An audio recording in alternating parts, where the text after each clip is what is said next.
नमस्ते। फिर से आप सभी का इस व्याख्यान में स्वागत है। अभी हम इंद्रिय स्थान का 5वां अध्याय देखने वाले हैं, जिसका नाम है पूर्व रूपीयम इंद्रियम अध्यायः। यहाँ पे पूर्व रूपीय कहा गया है, मतलब यहाँ पे ईय प्रत्यय कहा गया है। ईय प्रत्यय जब लगता है तो किसी विषय का हेतु का वर्णन चलता है। तो विषय चल रहा है अरिष्ट, तो उसके पूर्व रूप ये जो विकृति के कारण है, ऐसे इनका वर्णन जिस अध्याय में किया गया है, और उसके साथ साथ स्वप्न के भी अरिष्ट का वर्णन जिस अध्याय में किया गया है, उसको पूर्व रूपीय अध्याय ऐसा कहा जाता है। चक्रपाणी ऐसा कहते हैं यहाँ पे कि अगर आपने वो जो 47 घटक जो प्रथम अध्याय में वर्णन किए हैं, उनमें क्रमशः जाने से अगर हम देखेंगे तो पहले इंद्रियों के जो विषय है उनका वर्णन है, फिर पंच ज्ञानेंद्रियों का वर्णन है, वो पूरा चौथे अध्याय तक पूरा हो गया। पर उसके बाद में जो घटक है उनका बहुत अल्प वर्णन होने से उनका वर्णन बाद में कर रहे हैं, और फिर व्याधि और पूर्व रूप का वर्णन अभी कर रहे हैं। तो ये बहु वक्तव्य होने से और व्याधि के पूर्वावस्था में पूर्व रूप उत्पन्न होते हैं, इसलिए व्याधि के विकृति से पहले पूर्व रूपों का, अरिष्ट सूचक पूर्व रूपों का वर्णन यहाँ पे कर रहे हैं। अब मूल अध्याय मतलब मूलतः अध्याय शुरू करने से पहले हम कुछ घटकों का विचार ध्यान में रखेंगे और तभी आगे का विषय स्पष्ट होगा। पूर्व रूप क्या है? उत्पित्सु आमयम, ऐसा वाग्भट कहते हैं। मतलब जिन दोषों ने व्याधि उत्पन्न करना है, उन्हीं विकृत दोषों के कारण ये पूर्व रूप उत्पन्न होते हैं। व्याधि के पहले अवस्था में ये पूर्व रूप उत्पन्न होते हैं। स्थान संश्रय जब दोषों का मतलब अपने हेतु से या पर हेतु से विकृत हुए दोष शरीर में संचारी अवस्था में रहते हैं। जब कहीं ख वैगुण्य से यह रुक जाते हैं, यत्र संगः ख वैगुण्यात् तत्र व्याधि उपजायते, पर जब स्थान संश्रय होता है तब उस समय में जो लक्षण उत्पन्न होते हैं तब उसको पूर्व रूप कहते हैं। ये पूर्व रूप क्या है? भावी व्याधि प्रबोधक है, मतलब आगे आने वाले व्याधि का बोध करने वाले ये लक्षण है। तो यहां पे इनका अरिष्ट बताया। पूर्व रूपों का ज्ञान हमने, पूर्व रूपों का विचार निदान स्थान का अध्ययन करते समय प्रथम अध्याय में हमने विस्तार से पूर्व रूप क्या है यह हमने समझा था, हमने देखा था। पर यहां पे हम अरिष्टों के अनुषंग से पूर्व रूपों का अध्ययन करना है। मैं फिर से एक बार दोहराता हूं कि पूर्व रूप ये भावी व्याधि प्रबोधक होते हैं। जिन हेतुओं से व्याधि उत्पन्न होता है उससे प्रथमतः दोष विकृत होते हैं, और दोष जब शरीर में किसी एक स्रोतस में स्थान संश्रय करते हैं तो उस स्थान संश्रय के समय जो लक्षण उत्पन्न होते हैं उनको उस समय उन लक्षणों को पूर्व रूप कहा जाता है। अब हमें क्या क्या समझा कि दोष वही है, मतलब जिन दोषों से व्याधि का रूप उत्पन्न होगा उन्हीं दोषों के स्थान संश्रय के अवस्था में पूर्व रूप उत्पन्न होते हैं। मतलब ये भी उन्हीं दोषों से उत्पन्न होते हैं, और ये व्याधि के पूर्व उत्पन्न होते हैं। मतलब आपको आगे आने वाला व्याधि उससे समझ में आता है। तो उसके अरिष्ट कैसे समझेंगे? तो ऐसे कुछ अरिष्ट सूचक पूर्व रूप की अवस्थाओं में उत्पन्न होते हैं, स्थान संश्रय की अवस्था में उत्पन्न होते हैं, जिससे हमें यह पता चलता है कि आगे ये व्याधि उत्पन्न होगा, पर वो व्याधि मृत्युकारक होगा। ज्वर के पूर्व रूप बताए हैं निदान स्थान में, और वो वहां क्या बताते हैं कि सभी के सभी पूर्व रूप उत्पन्न होंगे तो ये ज्वर असाध्य होगा। ये बताया है सभी अध्यायों में, सभी व्याधियों के अध्याय में, चिकित्सा के अध्यायों में, निदान के अध्याय में यह हमेशा वर्णन हमें मिलता है कि पूर्व रूपों का संख्या बताते हैं, पूर्व रूपों के नाम बताते हैं, संज्ञा नाम भी बताते हैं, और क्या बताते हैं कि सभी के सभी पूर्व रूप उत्पन्न होंगे तो वो व्याधि असाध्य होता है। साध्य के व्याधि के वर्णन के भी जो क्राइटेरिया बताए हैं उसमें भी असाध्य में क्या बताया है? बहु उपद्रव से युक्त व्याधि ये कष्ट साध्य होता है या असाध्य होता है। और ऐसे कुछ लक्षण पूर्व रूप की अवस्था में ही अगर उत्पन्न होते हैं जिनका वर्णन इस अध्याय में किया है, ऐसे अगर उसमें पूर्व रूप की अवस्था में उत्पन्न होते हैं तो हमें यह अनुमान करना पड़ता है कि इससे एक व्याधि उत्पन्न होगा जो व्याधि मरण कारक होगा। मतलब इन पूर्व रूपों से आगे व्याधि उत्पन्न होगा और वो व्याधि मरण को उत्पन्न करेगा। ये प्रक्रिया समझ के ही हमें आगे के सूत्र पढ़ने हैं। मैं एक बार फिर से दोहराता हूं, ये जो पूर्व रूप यहां बताए हैं ये सामान्य पूर्व रूप नहीं है, ये विशेष पूर्व रूप है। सामान्य पूर्व रूपों का वर्णन उस व्याधि के निदान और चिकित्सा के अध्याय में वर्णित किया गया है। यहां पे विशेष पूर्व रूपों का वर्णन है जो अगर उत्पन्न होते हैं तो हमें यह समझना चाहिए अनुमान से कि आगे आने वाला वो व्याधि ये असाध्य व्याधि होगा और वो गंभीर व्याधि होगा और उससे उस रुग्ण की मृत्यु अवश्य होने वाली है। ऑल पुरुरूपा आर नॉट असाध्य लक्षण। कुछ पुरुरूप जो निदान स्थान में वर्णन है, जो चिकित्सा स्थान में वर्णन है, वो लक्षण निमित्त विकृति के पुरुरूप उत्पन्न होते हैं। जैसे ज्वर के पुरुरूप है, नेत्रस्राव है, अंगमर्द है, नासा में प्रतिनाह होता है, ऐसा कुछ पुरुरूपों का वर्णन, नेत्रदाह है, ऐसे कुछ पुरुरूप ज्वर में वर्णन है। पर वो साध्य है क्योंकि चिकित्सा से वो साध्य कर सकते हैं हम, और पुरुरूप की अवस्था में चिकित्सा करनी चाहिए, ऐसा भी एक सूत्र है। तो इसलिए यहां जो पुरुरूप वर्णन किए हैं ये असाध्य लक्षण है। यहां इस अध्याय में जो पुरुरूपों का वर्णन है ये विशेष पुरुरूप है, और इनसे हमें समझना है कि अगर ये पुरुरूपीय इंद्रियम नाम के अध्याय में वर्णन किए हुए अपुरुरूप अगर उस व्यक्ति में उत्पन्न होते हैं, इसका अर्थ क्या है? पुरुरूप उत्पन्न हो रहे, इसका अर्थ क्या है? वो व्यक्ति स्वस्थ नहीं है। स्वस्थ व्यक्ति में पुरुरूप उत्पन्न नहीं होते। पुरुरूप कब उत्पन्न होते हैं? जब विकृत हुए दोष स्थान संश्रय करने लगते हैं, मतलब शरीर में संप्राप्ति चल रही है, वायु के क्षय वृद्धि प्रकोप प्रशम के लक्षण, क्षय वृद्धि प्रकोप के लक्षण दिख रहे हैं। ऐसी अवस्था में वो स्वस्थ नहीं है। ऐसी अवस्था में जब दोष किसी जगह रुकते हैं तब वो पुरुरूपों का निर्माण करते हैं प्रथमतः, मतलब वो पहले आतुर की अवस्था में है। और अगर ये विशेष पुरुरूप जो इस अध्याय में वर्णन किए हैं वो अगर उत्पन्न होते हैं तो आगे आने वाला व्याधि ये गंभीर होगा, असाध्य होगा और उससे मृत्यु ही प्राप्त होगा। ये समझना है। ये यहां पे वर्णित किए हुए पुरुरूप सामान्य लक्षण निमित्ता विकृति में उत्पन्न नहीं होते हैं। अब इनको ये कैसे समझा होगा? बार बार परीक्षण करके ही इनको ये समझा होगा। और ये एक पेशेंट के ऊपर से परीक्षण, ये इन्होंने लाखों करोड़ों रुग्ण देखे होंगे, कई जगह देखे होंगे, उनका डेटा कलेक्ट किया होगा और उसके बाद में ही इन्होंने ये रिजल्ट्स हमारे सामने रखे हैं। क्योंकि आयुर्वेद ये प्रमाणाधिष्ठित शास्त्र है, ये कभी भूलना नहीं चाहिए, प्रमाणों से सिद्ध किया हुआ। इसलिए इंद्रिय स्थान में भी वो क्या बताते हैं कि जो 47 भाव बताए हैं उनका प्रत्यक्ष अनुमान और उपदेश से ही परीक्षण करना चाहिए। तो ये उपदेश है हमें मिला हुआ, ये प्रमाण है, आप तो उपदेश प्रमाण ही है। अब सूत्र देखेंगे। पूर्व रूपाणी असाध्यानाम विकाराणाम पृथक पृथक भिन्न भिन्नानि वक्ष्यामो विशेषाम ज्ञान वृद्धये।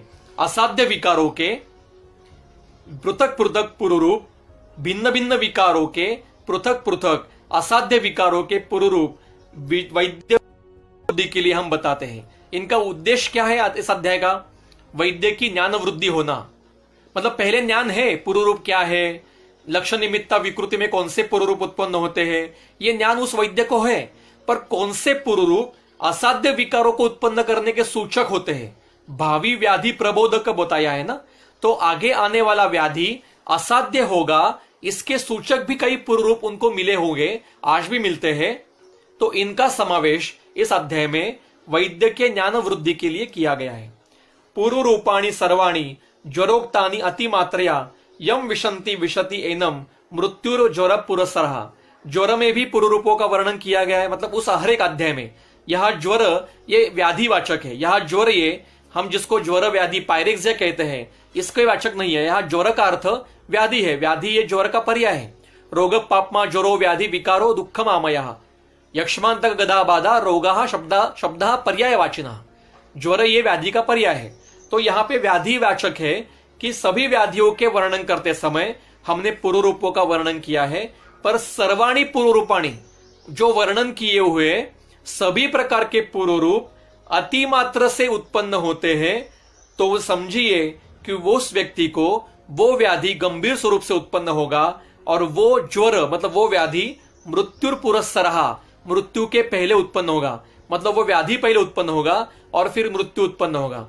एक बहुत सवाल अच्छा पूछा गया यहाँ पे कि अरिष्ट सूचक पूर्व रूपों का हेतु मिलेंगे या नहीं मिलेंगे। हाँ, जरूर मिलेंगे, हेतु बलवान मिलेंगे, पर मृत्यु जो आने वाला है, अरिष्ट सूचक जो है वो यहाँ पे हमें आतुर में मिलते हैं। मैंने एक बात बताई है कि 4 क्राइटेरिया है अरिष्ट के, उसमें से एक भी क्राइटेरिया अगर होता है तो उसको अरिष्ट में ले सकते हैं। जैसे अभी पहले अध्याय में हमने देखा कि स्वस्थ व्यक्ति में भी कभी कभी सूचक लक्षण मिलते हैं, उसके 2 संदर्भ देखे हमने, वो विशेष वर्णन है। वैसे ही पूर्व रूप बिना हेतु के कैसे उत्पन्न होगा? अहेतुक पूर्व रूप तो उत्पन्न नहीं होंगे। और ये सवाल बहुत महत्व का है। अहेतुक पूर्व रूप उत्पन्न नहीं होंगे, पूर्व रूपों के लिए हेतु होगा, बलवान हेतु होंगे, इससे बलवान पूर्व रूप उत्पन्न होंगे, इससे बलवान व्याधि होगा और नियत रूप से मृत्यु आएगा। आगे जाएंगे। सूत्र 5, अन्यस्यापि च रोगस्य पूर्व रूपाणि यम नरम विशंति अनेन कल्पेन तस्यापि मरणम ध्रुवम। ऐसे भी अन्य व्याधियों में भी अगर ऐसे पूर्व रूप अति मात्रा में उत्पन्न होते हैं तो भी उनकी मृत्यु जरूर होने वाली है। अब एक एक व्याधि के पूर्व रूप बताते हैं। पूर्व रूप एक देशास्तु वक्षामो अन्यान सुदारुणान ये रोगान अनुबध्नन्ति मृत्यु यही अनुबध्यते। मतलब अभी एक एक करके व्याधियों का पूर्व रूप बताते हैं कि पूर्व रूप, अब जितने पूर्व रूप उनको मिले होंगे उनका सभी पूर्व रूपों का वर्णन करना ये अति विस्तृत हो जाएगा। इसलिए वो एक देश से मतलब उदाहरण मात्र बताते हैं। ये उदाहरणों के अनुषंग से हमें बाकी के पूर्व रूपों का अध्ययन करना पड़ेगा। तो एक देशस्तु वक्षामः पूर्व रूप ही, एक देश से, एक देश तंत्र युक्ति है, एक देश, इसको प्रदेश तंत्र युक्ति कहते हैं। तंत्र युक्ति का नाम है प्रदेश, मतलब थोड़े से बताना। हम जब चावल हम चावल बनाते हैं तंडुल से, राइस बनाते हैं, तो हम क्या करते हैं, हम जब पहले लेके जाएंगे, खरीदने के लिए जाएंगे, तो हम पूरा का पूरा हर एक दाना देखते हैं क्या राइस का? नहीं, हम ऐसे उस जो राइस का जो हमने वो कटोरा रहता है बड़ा, उसमें से हाथ डालते हैं, थोड़ा सा हाथ पे लेते हैं, तंडुल देखते हैं कैसे है, और उससे परीक्षण करते हैं कि बाकी का भी राइस तंडुल अच्छे ही है। फिर हम उसको खरीद के लेके आते हैं, हम उसको बर्तन में लेके धोते हैं, फिर जितना चाहिए उतना बर्तन में लेके पानी में डाल के उसको पकाते हैं। पकाने पर हम राइस तैयार हुआ है, अच्छा भात हुआ है, ये पूरा भात खा के नहीं समझ करते ना, हम उसका लेश मात्र 2 या 3 उसके जो घटक है, तंडुल है पके हुए, उसको लेते हैं मुंह में और समझते हैं कि राइस अभी पका हुआ है। इसी प्रकार से इसको कहते हैं प्रदेश तंत्र युक्ति। मतलब मराठी में उसको एक म्हण है कि मतलब एक व्राहिम है कि शीतावरून भाताची परीक्षा, मतलब पूरे राइस का परीक्षण करने के लिए 1-2 घटक से ही हम परीक्षण कर सकते हैं। उसी प्रकार से उदाहरण मात्र बताना, बाकी का अध्ययन आपको खुद को करना पड़ता है। इसको कहते हैं प्रदेश तंत्र युक्ति या एकदेश तंत्र युक्ति। तो इस एकदेश तंत्र युक्ति से ये पूर्व रूपों का वर्णन कर रहे हैं, जो सुदारुणान, दारुण पूर्व रूपों का वर्णन कर रहे हैं। ये रोगान अनुबध्नन्ति, जो दारुण रोगों को उत्पन्न करता है। अनुबंध मतलब उत्तरकालीन फल, आगे आने वाला व्याधि दारुण होगा, यह उसका उत्तरकालीन फल है। और मृत्यु यही अनुबद्धते, और मृत्यु उन दारुण रोगों का अनुबंध है। मतलब पहले दारुण पूर्व रूप उत्पन्न होंगे, उससे दारुण व्याधि उत्पन्न होगा और उससे मृत्यु उत्पन्न होगा। यह क्रम है। अब आगे प्रथम एक एक व्याधि से अभी पूर्व रूप बताएंगे। बलम च ह्येते यस्य प्रतिष्ठायश्च वर्धते तस्य नारी प्रसंग तस्य शोषो अंताय उपजायते। जिस शोषी व्यक्ति के मतलब शोष शुरू हुआ है, उसको शोष अभी उत्पन्न नहीं हुआ है, पर उस व्यक्ति में बलम चाहिए, पूर्व रूपों की अवस्था में ही बहुत बड़ी मात्रा में बलरास होता है।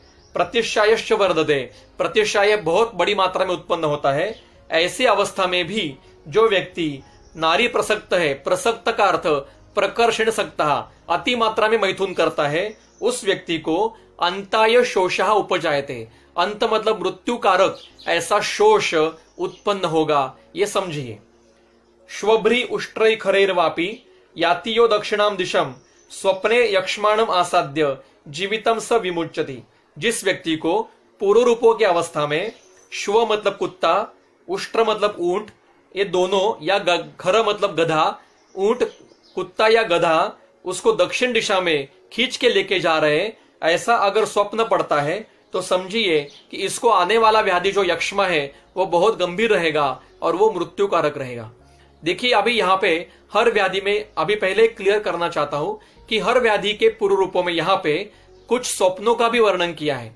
अब इनको ये कैसे समझ में आया, इन्होंने प्रश्न पूछे होंगे, किसी ने ऐसे स्टडी किया होगा कि आप सवाल पूछो, स्वप्न के ऊपर सवाल पूछो कि आपको क्या क्या स्वप्न आते हैं और फिर उसका आगे परिणाम क्या हो रहा है, ऐसा डेटा उन्होंने मेंटेन किया होगा और फिर उनको ऐसा मिला होगा कि प्रायः ये स्वप्न आते हैं, सभी को आते हैं, जो मृत्युमुखी होने वाले हैं उनको इस प्रकार के स्वप्न आके गए होंगे, तो फिर उन्होंने यहां पे लिख के रखा है।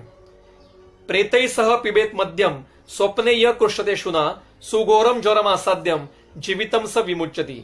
जो व्यक्ति स्वप्न में प्रेतों के साथ मद्यपान करता है या फिर शुना कृष्यते, शुना मतलब कुत्ता जिसको खींच के लेके जाता है, ऐसे व्यक्ति को सुघोर ज्वर प्राप्त होके फिर उसका जीवित नाश हो जाता है, ऐसा पूर्व रूप है।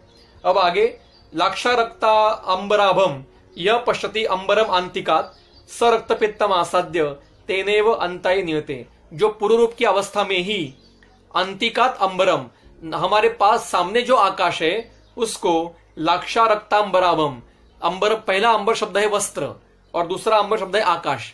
जो सामने वाले आकाश को या जो आकाश देखता है उसको लाक्षा रक्त से, लाक्षा के वर्ण से, मतलब लाल बुंद जिसको एकदम तीव्र लाल रंग का, ऐसा अंबर मतलब वस्त्र से ढका हुआ दिखता है, उस व्यक्ति को रक्तपित्त उत्पन्न होके वो मृत्यु कारक ठहरेगा। अब आगे कहते हैं, रक्तस्रग रक्त सर्वांगो रक्तवासा मुहुर्हसन यह स्वप्ने ह्रियते नार्या स रक्तम प्राप्य सिदति।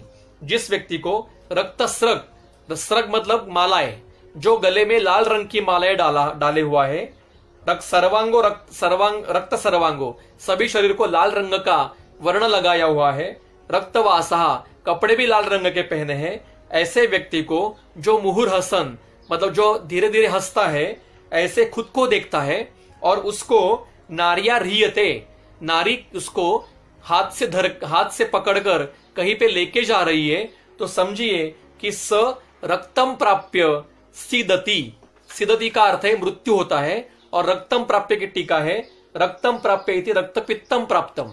ऐसा स्वप्न पड़ता है तो उसको रक्तपित्त ये घोर व्याधि होगा और वो मृत्यु कारक होगा। अब आगे है, शूल आटोप आंत्रकूजाश्च दौर्बल्यम च अतिमात्रया नखादिषु च वैवर्ण्यम गुल्मेन अंतकरो ग्रहा। अब गुल्म उत्पन्न होने के पूर्व रूप में ये पूर्व रूप अगर उत्पन्न हुए कि तीव्र शूल है, तीव्र आटोप है, आंत्रकूजन है, दौर्बल्य अति मात्रा में है, अल्प मात्रा में। पूर्व रूप कैसे होंगे, भावी व्याधि प्रबोध मतलब अल्प मात्रा में होते हैं, पर ये अति मात्रा में उत्पन्न होंगे और नखादियों में वैवर्ण उत्पन्न होगा, तो ऐसे व्यक्ति को अंतकर गुल्म मतलब मृत्यु कारक गुल्म उत्पन्न होगा। आगे है, लता कंटकिनी यस्य दारुणा रुधि जायते स्वप्ने गुल्महा तम अंताय क्रूरो विशति मानवान। जिस व्यक्ति को स्वप्न में उसके हृदय से कंटक युक्त लता निकल रही है, ऐसा स्वप्न पड़ता है, तो वो व्यक्ति उसको अंताय मतलब अंतकारक क्रूर ऐसा गुल्म उत्पन्न होगा और बाद में उसकी मृत्यु होगी। आगे का है, काये अल्पम अपि संस्पृष्टम सुभृशम यस्य दीर्यते क्षतानि न च रोहंती कुष्ठेर मृत्यु हिनास्थितम। अगर किसी व्यक्ति को काये अल्पम अपि संस्पृष्टम, किसी भी चीजों से, शस्त्र से, तृण से, हाथों से स्पर्श करने पर जिसको संस्पृष्टम अल्पम अपि उसको क्षत होता है, जख्म होती है, और सुभृशम दीर्यते और बड़ी जख्म होके उसका दीरण हो जाता है, तो और क्षतानि न रोहंती और वो जख्म जो है वो जल्दी से भर नहीं आती, तो ऐसे व्यक्ति को कुष्ठ उत्पन्न होता है और फिर उसको मृत्यु प्राप्त होती है। नग्नस्य आज्जावसिक्तस्य झुंवतो अग्निम अनर्चशिम पद्मानी उरसी जायन्ते स्वप्ने कुष्ठैर मरिष्यतः।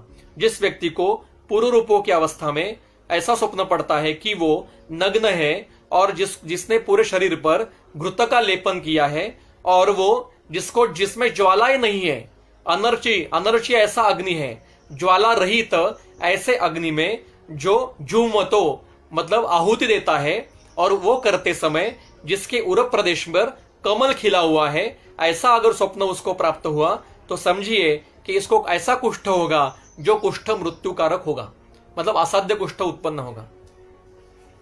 आगे अब देखिए, यहां पे मैं और एक घटक बताना चाहूंगा विषय के अनुषंग से, कि यहां पे जो पूर्व रूप बताए हैं ये उदाहरण मात्र बताए हैं।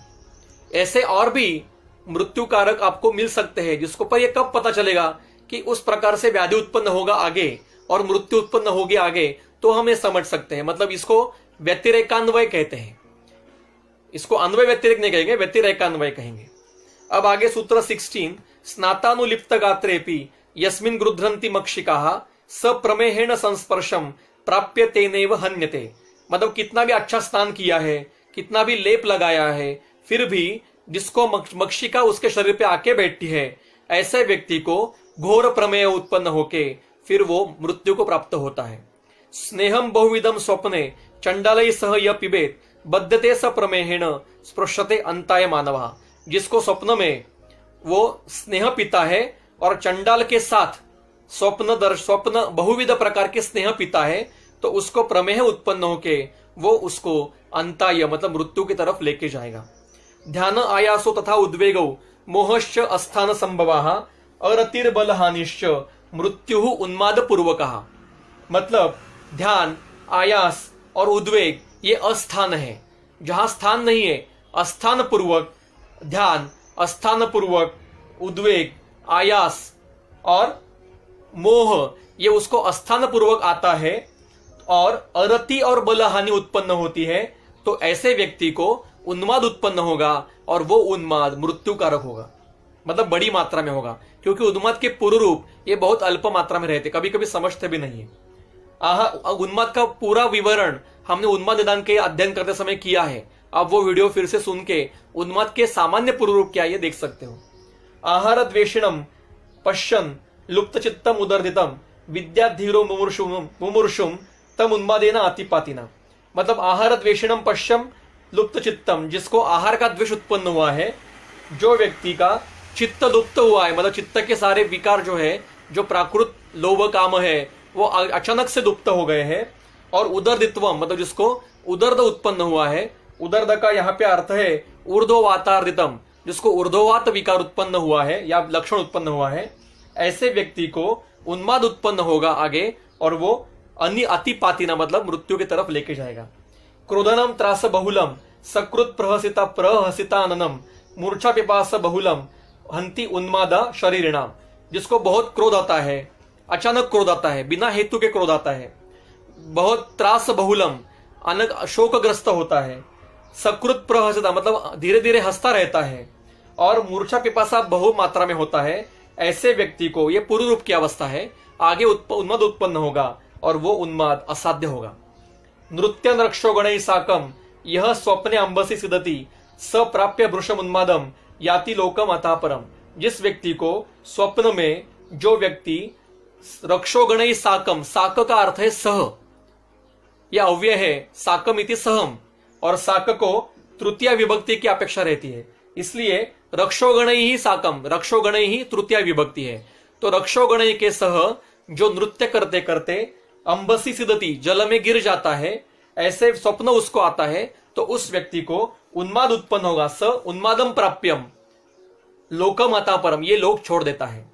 असत्तमः पश्यति यह श्रृणोति अपि असतः स्वनान बहुन बहुविधान जागृत सो अपस्मारण बद्धते। जो व्यक्ति असत्तमा पश्यति जागृत अवस्था में, जागृत शब्द है आगे, जागृत अवस्था में जो असत है ऐसा तम को देखता है, मतलब तम नहीं है, अंधकार नहीं है, फिर भी समुचित सृष्टि को अंधकार युक्त दिखता है। और श्रृणोति अपि असदा स्वनान, स्वन मतलब शब्द, जो शब्द कहे नहीं गए हैं ऐसे असत शब्दों को जो सुनता है, ऐसे बहुविध शब्द उसको सुनाई देते हैं, उस व्यक्ति को अपस्मार उत्पन्न होके फिर वो मृत्यु को प्राप्त होगा। मत्तम नृत्यंतम आविध्यम प्रेतो हरति यम नरम स्वप्ने हरति तम मृत्युम अपस्मार पुरस्सरम। जिस व्यक्ति को स्वप्न में वो मत्त होके नृत्य करता है और प्रेतों के साथ नृत्य करके प्रेतों के द्वारा हरा जाता है, या उसको हारते मतलब प्रेत उनको हराते हैं, मतलब उसको पराजित करते हैं, तो या लेके जाते हैं, तो मतलब मृत्यु उसको लेके जाते हैं, प्रेत उसको लेके जाते हैं।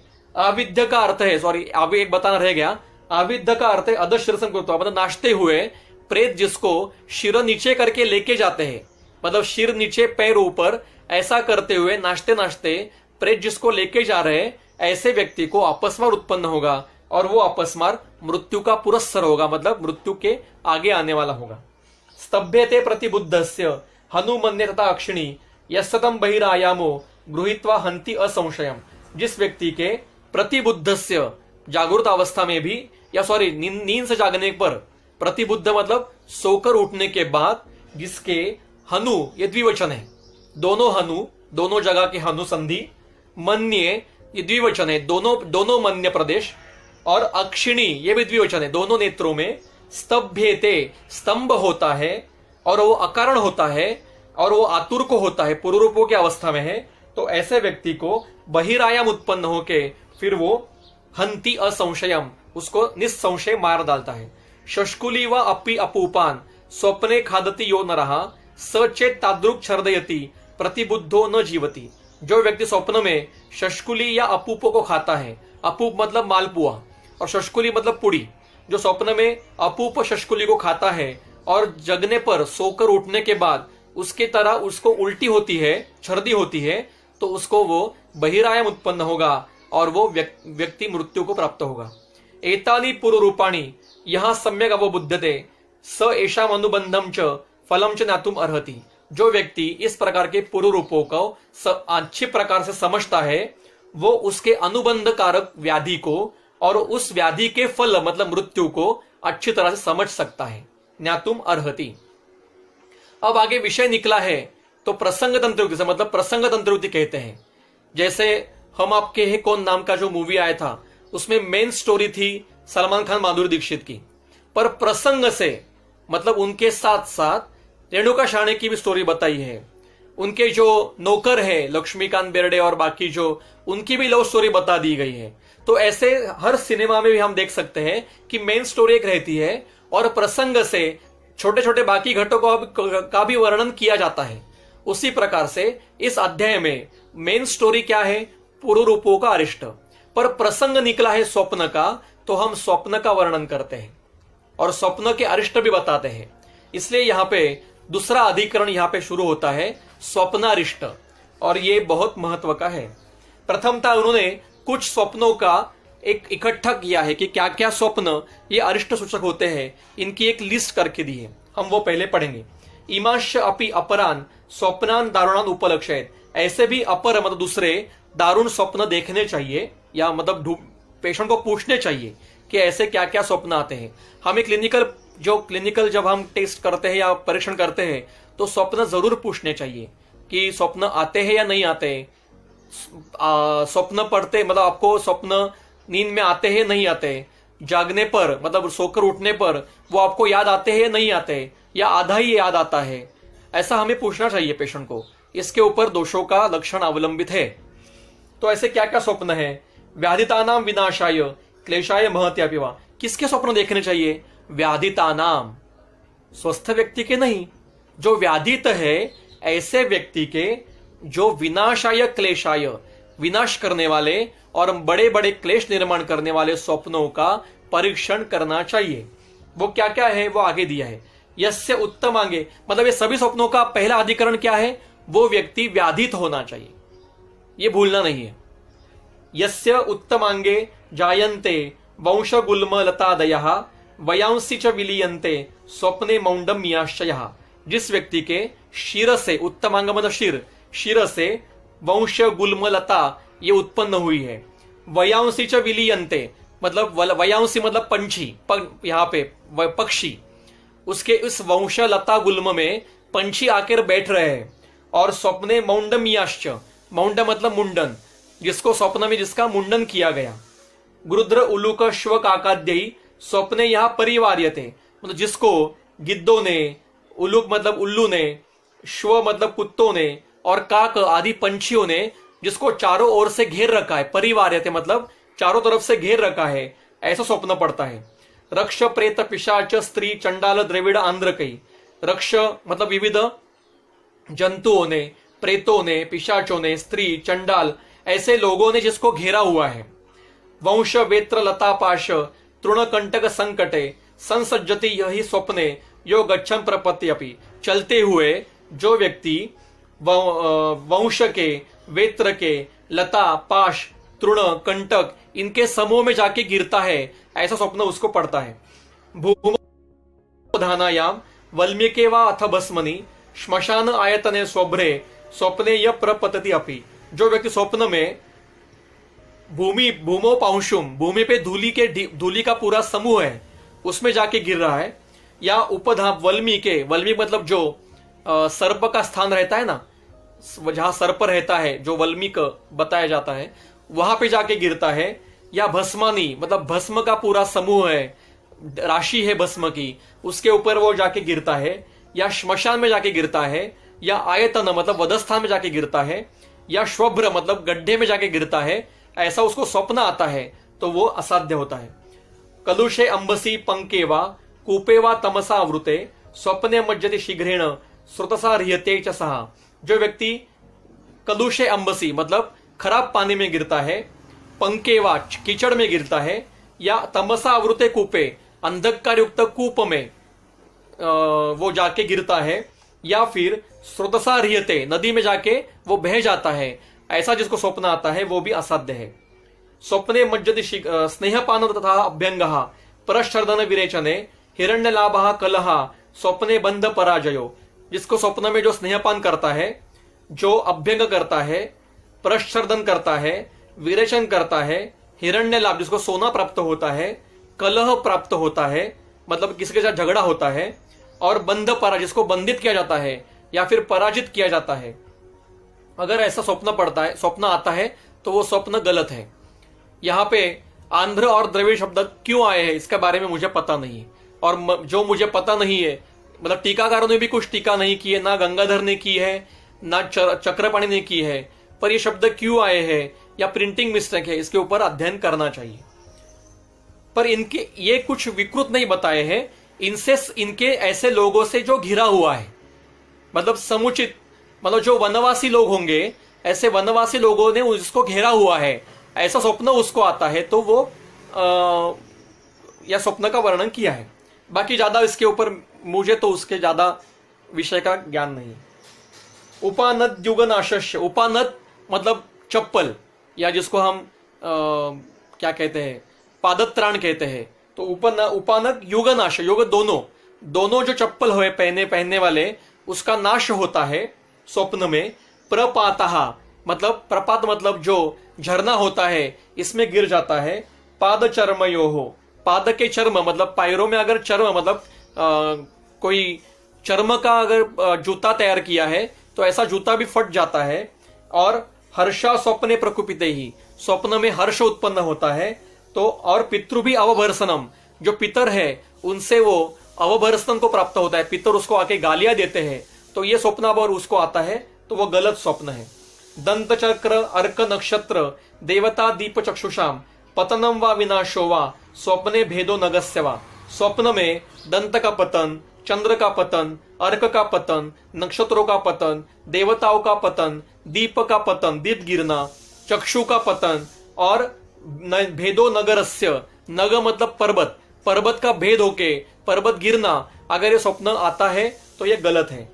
रक्त पुष्पम वनम भूमिम पाप कर्मालयम चिताम गुहा अंधकार संबादम स्वप्ने यह प्रविशति अपि। जो व्यक्ति लाल पुष्पों के वन में प्रवेश करता है, या पाप कर्मालय जहां पे पाप कर्म होते हैं ऐसे किसी घर में प्रवेश करता है, या चिता में प्रवेश करता है, या गुह अंधकार गुहा में प्रवेश करता है, या अंधकार में प्रवेश करता है, ऐसा स्वप्न उसको आता है तो वो स्वप्न गलत है। आगे है रक्तमाली हसन उच्चैर दिग्वासा दक्षिणाम दिशम दारुणाम अटवी स्वप्ने कपि युक्तेन यातिवा। जो व्यक्ति कपि युक्त मतलब जो बंदर है, वो बंदर उसको बंदरों के साथ रक्तमाली लाल रंग के मालाएं पहनकर हसन जोर जोर से हंसते हुए, उच्चे जोर जोर से ऊंचे स्वर में हंसते हुए, दिग्वासा शरीर पर एक भी कपड़ा नहीं है, दिशा यही वास जिसका है, शरीर पर एक भी कपड़ा मतलब नग्न अवस्था में, दक्षिणाम दिशम बंदरों के साथ दक्षिण दिशा में जो जाता है, ऐसे स्वप्न, और दारुणम अटवीम, अटवी मतलब वन, दारुण मतलब घने जंगल में वो प्रवेश करता है, तो वो स्वप्न विकृत है। काशायीणाम असौम्यानाम नग्नानाम दंडधारिणाम कृष्णानाम रक्तनेत्राणाम स्वप्ने निंचरी दर्शनम, मतलब जो काशायीणाम मतलब गेरुआ रंग का वस्त्र धारण किया है, या असौम्य मतलब उग्र वस्त्र धारण किया है, नग्नानाम जो नग्न है, दंडधारण हाथों में दंड धारण किया गया है, और कृष्ण काले रंग का है और रक्त नेत्र का है, रक्तवर्ण नेत्र का है, ऐसे व्यक्ति का दर्शन जिसमें स्वप्न में आता है तो वो स्वप्न विकृत है। कृष्णा पापा निशाचारा दीर्घ केश नखस्तनी विराग माल्य वसना स्वप्ने काल निशामता, जिस स्वप्न में कृष्णा मतलब काले रंग की, पापाचरण करने वाली, निराचारा मतलब जिसके आचरण हीन आचरण है, ऐसी स्त्री, जिसके केश नख और स्तन दीर्घ है, ऐसी स्त्री को, जिसने माल्य और वसन वस्त्र और मालाएं धारण नहीं की है, ऐसी स्वप्न जिसको आता है तो वो काल निशा की तरह होती है। इति एते दारुणा स्वप्ना रोगी यही रहती पंचम। देखो यहाँ पे रोगी अधिकरण है, जो रोगी इस प्रकार के दारुण स्वप्न देखता है वो पंचत्वम याति, वो मृत्यु को प्राप्त होता है। अरोगा संशयम गत्वा, पर अगर वो अरोगी है, स्वस्थ व्यक्ति है, तो वहां पे संशय है कि कश्चिदेव प्रमुंचते, तो वो उसको लिए कुछ ना कुछ विकृति कारक ही होगा, मृत्यु होगा या नहीं होगा स्वस्थ व्यक्ति को ये पता नहीं, पर ये उसके लिए अयोग्य अशुभ सूचक उत्पन्न होता है। अब आगे सूत्र बहुत बहुत महत्व का है।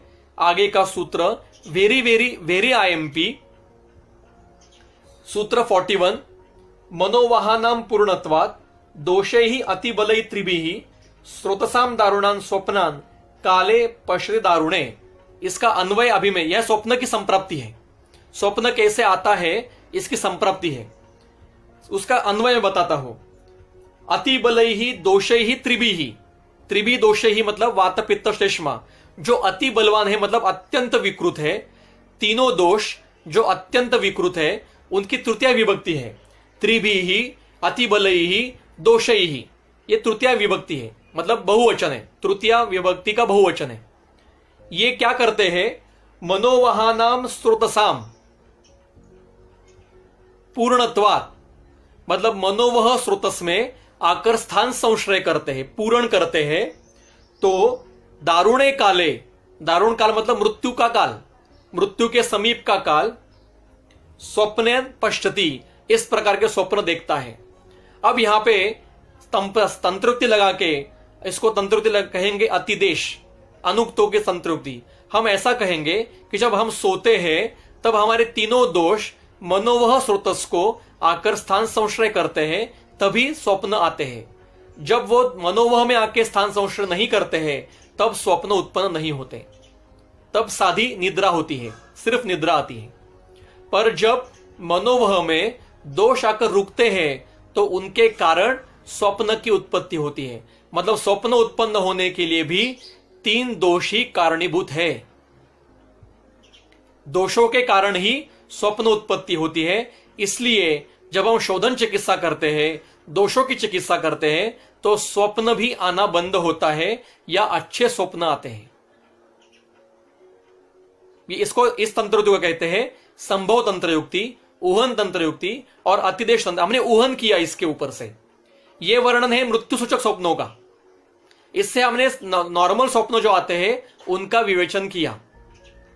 अन्वय बताता हूं, त्रिभी अतिबल ही दोष ही मनोवहानाम स्रोतसाम पूर्णत्वात्, मतलब पूर्ण करके, दारुणे काले स्वप्नान दारुणान पश्यति, दारुण स्वप्नों को देखता है।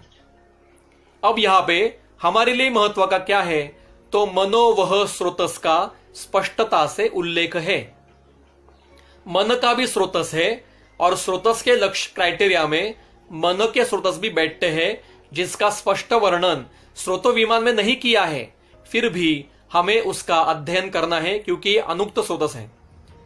मैं एमडी का गाइड हूं, नासिक के आयुर्वेद कॉलेज में संहिता विभाग में मैं पढ़ाता हूं और मेरे अंडर हर साल 2 बच्चे एमडी करते हैं।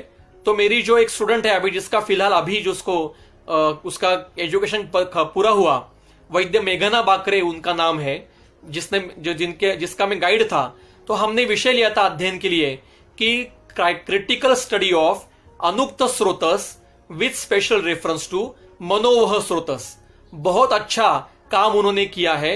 हमने क्या किया, स्रोतस के क्राइटेरिया पहले जो ग्रंथ में वर्णन किए हैं उसका डिटेल में अध्ययन किया। वो विवेचन मैंने स्रोतो विमान के अध्याय के हमने जब देखा था विमान स्थान का, तब वो मैंने बताया है। There are 29 criterias which are describe in स्रोतो विमान अध्याय which are the criterias of स्रोतसास। स्रोतस अगर कहना है किसी को तो उसके कुछ क्राइटेरिया है। वो क्राइटेरिया वर्णन किया है स्रोतो विमान अध्याय में। तो उससे चक्रपाणी ऐसा कहते हैं कि ये जो क्राइटेरिया बताए हैं और चरक खुद बताते हैं ये अनुक्तार्थ ज्ञानाय है, मतलब अनुक्तों के ज्ञान के लिए ये हमने क्राइटेरिया बताए हैं। तो सिर्फ 13 ही स्रोतस नहीं है, स्रोतस अपरिसंख्य है। जितने शरीर में मूर्तिमान, यावंता पुरुषे मूर्तिमंत भाव विशेषः तावंत एव अस्मिन स्रोतसाम प्रकार विशेषः। शरीर में जितने मूर्तिमंत भाव विशेष है उनके स्रोतस है। अब इसको विपर्य क्या लगाएंगे, जिन स्रोतसों का वर्णन किया है वो भाव मूर्तिमंत है, इसलिए मन ये अणुगुण का है। एकत्वम अथ अणुत्वम ये मन के गुण है, मतलब मन को परमाणु है और मन एक ही है, मन विभु नहीं है। मन सूक्ष्म है पर उसको परमाणु है, इसलिए मन ये मूर्तिमान होने से मन का स्रोतस बताया गया है। और ये हमने अध्ययन किया कि अनुक्त स्रोतों का अध्ययन कैसे करना चाहिए, उसकी मेथड डेवलप की। और उस मेथड से जो मेथड चरक विमान 5 में दी है, हमारे मन से हमने कुछ नहीं किया, चरक की जो मेथड है वही मेथड ली और उनके अनुषंग से तीनों बृहत्त्रयी में से सारे मन के संदर्भ निकाल के, मनोवह के संदर्भ निकाल के मन के स्रोतस का निश्चय किया। मतलब क्या किया कि मनोवह के स्थान क्या है, मनोवह के दृष्टि हेतु क्या है, मनोवह के दृष्टि लक्षण क्या है, मनोवह के चिकित्सा क्या है और मनोवह के विकार क्या है, इसकी निश्चिति की है। अब एक स्थान का वर्णन यहीं पे किया है। डॉक्टर भागवत मैडम ने जो रिक्वेस्ट की है कि यहां पे वर्णन किया है कि उसकी टीका बताइए। मनोवहानि श्रोतांसी यद्यपि पृथक उक्तानि तथापि मनसः केवलम चेतनावत् शरीरम अयनभूतम इति अभिधानात् सर्व शरीर श्रोतांसी गृह्यन्ते। मतलब उसका अयन मार्ग क्या है। देखिए, स्रोतसों के मूल स्थान 2 प्रकार के बताए हैं, एक अयन भूत और एक अधिष्ठान भूत। ये चरक में है, विमान स्थान के 5वें व्याख्यान जब किया था 5वें अध्याय का तब किया है। तो अयन भूत मतलब जिसका वहन होता है, ऐसे भी कई उसके मूल स्थान होते हैं। और अधिष्ठान भूत मतलब जिसका अधिष्ठान जहां है, ऐसे भी उसके मूल स्थान होते हैं। तो मनोवह का सर्व शरीर ये अयनभूत मूल स्थान है। और आगे कहते हैं विशेषेण तु हृदयाश्रितत्वात् मनः तदाश्रितः दशधमन्यः मनोवह अभिधीयन्ते। हृदयाश्रित मतलब हृदय और दशधमनी ये भी मनोवह के मूल स्थान है। यहां पे भी मनोवह का कार्य होता है। अब यहां पे हृदय से क्या लेना है, हृदय से हार्ट लेना है या हृदय से शिर प्रदेश लेना है, इसके लिए अध्ययन करना पड़ेगा। मेरा मानना तो ऐसा है, शायद मैं गलत भी हो सकता हूं, यहां पे हृदय से शिरस्थ हृदय लेना है, मतलब मस्तिष्क लेना है। जैसा हमने पिछले कुछ अध्याय में देखा कि हृदय का अर्थ शिर भी लिया था हमने। इसके ऊपर मुझे बहुत सारे क्वेश्चन पूछे गए थे। हर बार ग्रंथ में हृदय मतलब उरस्थान, उरस्थ मतलब जिसको हम हार्ट कहते हैं, वही नहीं लेना चाहिए। कभी कभी शिरस्थ हृदय का भी वर्णन किया है। तो मनोवह का स्थान मेरे अल्प बुद्धि से तो मुझे शिरस्थ हृदय लगता है। इसके ऊपर और अध्ययन की जरूरत है। आगे जाएंगे हम। अति नाति प्रसुप्तस्य पुरुषः सफलान अफलांस तथा इंद्रियेशेन मनसा स्वप्नान पश्यति अनेकधा। इसलिए जो व्यक्ति नाति प्रसुप्त है, मतलब जिसको जो गहरी नींद नहीं लगी है, डीप स्लीप में नहीं है, ऐसा व्यक्ति, मतलब स्वप्न कब आते हैं, डीप स्लीप में स्वप्न नहीं आते हैं। जो अति प्रसुप्त नहीं है मतलब गहरी नींद में नहीं है, उसी समय में स्वप्न आते हैं। नाति प्रसुप्ता पुरुषः सफलान अफलान, सफल मतलब फल देने वाले और फल नहीं देने वाले, ऐसे दोनों प्रकार के स्वप्न को इंद्रियेशेन मनसा, मन कौन है? इंद्रियेश है। इंद्रियेश मतलब इंद्रियों का स्वामी। ये ईश मतलब स्वामी। हम कई नाम देते हैं ना, जयेश, सर्वेश, योगेश, ये नाम है। वैसे इंद्रियेश, इंद्रियेश मतलब मन, इंद्रियों का स्वामी ये मन है। मन के कारण, मनोव स्रोतस में दोष आकर रुकने के कारण नाति प्रसुप्त अवस्था में व्यक्ति सफल और विफल दोनों प्रकार के स्वप्नों को बार बार देखता है। ये बहुत, अभी देखिए ये वर्णन ना सूत्र स्थान में है, ना चिकित्सा स्थान में है, ना शारीर में है, ये इंद्रिय स्थान में है। अगर हमने इंद्रिय स्थान पढ़ा ही नहीं तो ये कैसे समझेगा? इसलिए सभी स्थानों का, चरक का अथ से इति तक समुचित अध्ययन करना चाहिए, पूरा का पूरा अध्ययन करना चाहिए। यह महत्व का है। आगे कहते हैं, अब स्वप्न के प्रकार बता रहे। दृष्टम, श्रुत, अनुभूतम, प्रार्थितम, कल्पितम तथा भाविकम, दोषजम, स्वप्नम, सप्तविधम विदु। 7 प्रकार के स्वप्न होते हैं। दृष्टम मतलब पहले कुछ देखा है और वो स्वप्न में उस घटना को फिर से देखता है, उस वस्तु को फिर से देखता है। श्रुतम पहले कुछ सुना है, ऐसा कि अमेरिका में ऐसे ऐसे होता है या सुना है, और स्वप्न में खुद जाके देखा वो, क्योंकि वो सुना था। अनुभूतम पहले कुछ अनुभव किया है, फिर उसका स्वप्न उसी प्रकार स्वप्न आया। प्रार्थितम मतलब कुछ प्रार्थना की थी। प्रार्थित की टीका है, यांचा विषय कृतम, कुछ इच्छा है, ऐसा हो, आम खाने की इच्छा है और आम लॉकडाउन के कारण नहीं मिल रहे, तो स्वप्न में वो आम खाता है। प्रार्थितम। आगे है कल्पितम। कल्पितम की टीका है, मनसा भावितम, मन से कुछ विचार किया है, कल्पना की है, इमेजिनेशन किया है कुछ, फिर वो स्वप्न में दिखाई देता है उसको। भाविकम, भाविक मतलब आगे आने वाले घटनाएं उसको देखी जाती है। भावी शुभ अशुभ फल सूचकम, ऐसी टीका है चक्रपाणी की। भाविकम इति भावी शुभ अशुभ फल सूचकम मतलब आगे आने वाले, भविष्य में आगे आने वाले शुभ और अशुभ ऐसे घटनाओं को उसको स्वप्न में वो देखता है। और दोषजम, दोषज मतलब उल्बण, वातादि दोषजन्यम, बड़े हुए, वृद्ध हुए, विकृत हुए। उल्बण का अर्थ यहां पे विकृत हुए वातादि दोषों से कारण कुछ स्वप्न आते हैं, उनको दोषज स्वप्न कहे जाते हैं। ऐसे दृष्ट, श्रुत, अनुभूत, प्रार्थित, कल्पित, भाविक और दोषज ऐसे 7 प्रकार के स्वप्न मिलते हैं। उसमें से तत्र पंचविधम पूर्वम अफलम विषगादिशेष, इसमें से पहले 5 जो है, मतलब दृष्ट, श्रुत, अनुभूत, प्रार्थित और कल्पित, ये अफल है। स्वप्न देखने पर भी उस प्रकार के फल नहीं मिलेंगे। इसका उल्टा अर्थ क्या हुआ? आगे के 2 फल देने वाले हैं, भाविक और दोषज, ये फल देने वाले। ये स्पष्ट बताया नहीं यहां पे, पर ये तंत्रयुक्ति है, इसको कहते हैं अर्थपति तंत्रयुक्ति। जैसे कहते हैं कि रात्रि में दही खाना नहीं चाहिए, इसका उल्टा अर्थ क्या है? दिन में आप खा सकते हो दही। नक्तम न दधि भुंजित, रात्रि में दही खाना नहीं चाहिए, इसका अर्थ क्या हो गया? दिन में आप खा सकते हो। यह तंत्रयुक्ति है, अर्थापत्ति। उसी प्रकार से पहले 5 जो है वो निष्फल है, इसके अर्थापत्ति क्या है? आगे के 2 फल देने वाले हैं, भाविक और दोषज फल देने वाले हैं। दिवा स्वप्नम, अब कौन से फल निष्फल है? दिवा स्वप्नम, दोपहर में नींद में अगर स्वप्न जो देखा, दोपहर में सोए और कुछ स्वप्न देखा। अति रस्वम, छोटा सा स्वप्न है, 1 मिनट का या आधा मतलब 15 मिनट का, 10 मिनट का छोटा सा स्वप्न है। या अति दीर्घम, पूरे रात भर स्वप्न देख रहे हैं, अति दीर्घम, ऐसा स्वप्नम बुद्धिमान क्या है? निष्फलम, ये निष्फल है।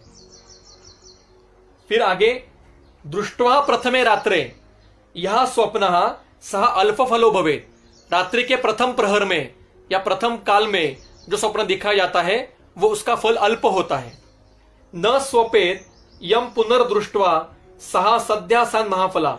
अभी ये जो वाक्य है कि रात्रि के प्रथम काल में जो दिखाया जाता है वो अल्प, इसका उल्टा अर्थ क्या है? रात्रि के अंतिम काल में जो स्वप्न दिखता है वो फल देने वाला है और बड़ा फल देने वाला है। ये ये तंत्र युक्ति है, अर्थपद तंत्र युक्ति। जो बताया है उसका उल्टा अर्थ निकालना। न स्वपेद यम पुनर्दृष्टवा, जो स्वप्न देखने के बाद फिर से नींद नहीं आती है तो वो सद्या स्यान महाफलः, तो वो महान फल देने वाला है। अकल्याणम अपि स्वप्नम दृष्टवा तत्र एव यह पुनः पश्येत् सौम्यम शुभाकारम तस्य विद्यात् शुभम फलम। अकल्याणकारक स्वप्न देखा मतलब कुछ अशुभ स्वप्न देखा, गलत स्वप्न देखा जिसका फल अशुभ है, ऐसा स्वप्न देखा, फिर नींद खुल गई और थोड़ी देर के बाद फिर से नींद आ गई और फिर शुभ स्वप्न देखा, सौम्य स्वप्न देखा, तो उसका फल शुभ है।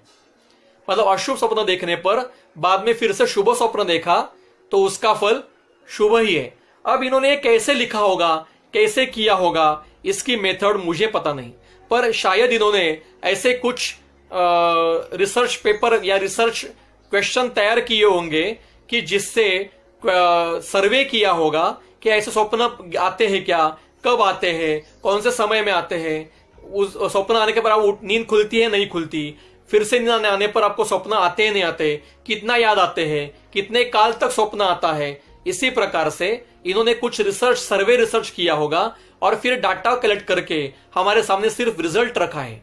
इनकी मेथड हमें पता नहीं है, पर रिजल्ट्स हमारे पास है, तो इसको विश्रब्द न होते हुए, विश्रब्द मतलब शंकित न होते हुए इसका व्यवहार में उपयोग करना चाहिए। तत्र श्लोकः पूर्व रूपाणि अथ स्वप्नान य इमान वेत्ति दारुणान न समोहात असाध्येषु कर्माणि आरभते भिषक। यहां पे जो व्यक्ति, जो भिषक पूर्व रूपों का और स्वप्नों का जो यहां वर्णन किया है, ऐसे दारुण पूर्व रूप और दारुण स्वप्नों को वेत्ति जानता है, वो व्यक्ति असाध्य में मोहग्रस्त नहीं होता और कर्म को आरंभ नहीं करता। मतलब उसको असाध्य अवस्था समझ में आती है और वहां पे वो चिकित्सा शुरू करने की जल्दबाजी नहीं करता है। इति अग्निवेशक कृत तंत्रे चरक प्रति संस्कृते इंद्रिय स्थाने पूर्व रूपीयम इंद्रियम नाम पंचमो अध्याय। मतलब अग्निवेश ने जो तंत्र निर्माण किया था उसको चरक ने प्रतिसंस्करण किया, उसका इंद्रिय स्थान में से पूर्व रूपीय नाम इंद्रिय जो है उसका विवरण पंचम अध्याय यहाँ पे पूरा हुआ। तो इस प्रकार से हमने विषय देखे कि आज भी इस प्रकार के सर्वे हम कर सकते हैं। किसी को एमडी को डिसर्टेशन के लिए ये दे सकते हैं, पर प्रॉब्लम क्या होता है पता है, हमारी इथिकल कमिटी इसको परमिशन देती नहीं है इस प्रकार के कामों को। तो ये चेंज करना चाहिए। जो लोग ऊपर बैठे हैं, सत्ता में बैठे हैं, उनको मेरी तरफ से ये नम्र विनंती है कि आप हमें इस प्रकार के काम करने दीजिए, लोगों को करने दीजिए। हर जगह एक कल्प और एक डिसीज स्टेट ऐसा ही थीसिस लेना चाहिए, ऐसी कोई बात नहीं है। हर जगह एक व्याधित अवस्था और उसको एक कल्प, इसी प्रकार का थीसिस करना चाहिए, ऐसा कोई मान्य नहीं है। इस प्रकार के सर्वे भी हम कर सकते हैं, और अगर हम नहीं करेंगे तो आगे आने वाले काल में फॉरेनर लोग, ये परकीय लोग ये सब करेंगे और हमारे सामने रखेंगे और ये उनका शास्त्र है समझ के रखेंगे, और फिर हम कहेंगे अरे ये तो चरक में वर्णन किया है, हमारे पास तो ऑलरेडी वर्णन किया है, क्योंकि हम बार बार यही तो करते आए हैं। योग शास्त्र का पूरा अध्ययन उन्होंने किया, और जब वो योगा करके आया तो हम पता चला कि अरे ये तो हमारे पास है, ये तो पहले योग करने वाले लोगों को हंसते थे लोग। वैसे ही आयुर्वेद का होने वाला है। और इसी वीडियो के द्वारा मैं एक और बताना चाहूंगा कि मैं ऐसा देख रहा हूं कि मतलब सभी हम प्रयास कर रहे हैं कि हमें चांस देना चाहिए कि ट्रीटमेंट करने के लिए। ऐसी जो मांग है ये करनी ही नहीं चाहिए, क्योंकि जो मांगी जाती है उसको भीख कहा जाता है, और हमारे पास इतना बड़ा सुंदर और अमौलिक शास्त्र है कि हमें किसी से भीख मांगने की कोई जरूरत नहीं है। जिसको आयुर्वेद चाहिए वो हमारे पास आएगा, हम उसको सिखाएंगे, हम उसको चिकित्सा करेंगे। ऐसे अगर हमारी अवस्था आएगी तभी हम रहेंगे। अगर हम लोगों को जाएंगे अरे नहीं नहीं हमें भी दे दो, हमें भी चिकित्सा करने का मौका दीजिए, तो कोई कुछ नहीं देने वाला। आप कहो कि आपको चाहिए तो आप हमारे पास आइए। ऐसे अगर एटीट्यूड रखेंगे तो ही आयुर्वेद का कुछ काम हम कर सकेंगे। ये दो संदेश मेरे थे जो मुझे लगते, शायद मैं गलत भी हो सकता हूं, पर ये मेरे प्रामाणिक विचार है ये। इसलिए इतने सारे जब आए, क्या कहते हैं, आप ये फॉर्म भरो, आप ये एक प्रपोजल दो, मैंने कहीं कुछ दिया नहीं है, क्योंकि कोई सुनने वाला नहीं, कोई नहीं सुनेगा। इसलिए एक चरक का ही वाक्य है, आत्मानम एव मन्येत कर्तारम सुख दुःखयोः। अपने जीवन में और अपने आयु में आने वाले सुख दुखों के कर्ता हम ही हैं। तो हम पहले क्या करेंगे, लॉकडाउन तो आया है, पूरा अध्ययन करेंगे, आयुर्वेद को ठीक से समझेंगे और व्यवहार में लाएंगे। कुछ 10 साल के बाद, 20 साल के बाद, 100 साल के बाद हमें नहीं मिलेगा चांस, पर हमारे अगली पीढ़ी को तो जरूर उनको ऐसा आएगा कि कोई भी व्याधि हो, first choice should be Ayurveda होना चाहिए। ऐसा एक दिन आएगा, ये मेरा विश्वास है। इस विश्वास के साथ ये अध्याय जो हमने देखा, यहां पे हम ये विषय पूरा करते हैं। इस अध्याय में हमने असाध्य कारक पूर्व रूपों का हमने अध्ययन किया और दारुण स्वप्नों का अध्ययन किया। इसका नीट ठीक तरह से सोच समझकर इसका व्यवहार में उपयोग करना चाहिए। इतना कहकर मैं मेरे अल्पबुद्धि से जो मैंने कहा वो आपके सामने रखने का प्रयास किया है। कुछ गलती हुई होगी तो मुझे माफ कर दीजिए। बहुत बहुत धन्यवाद।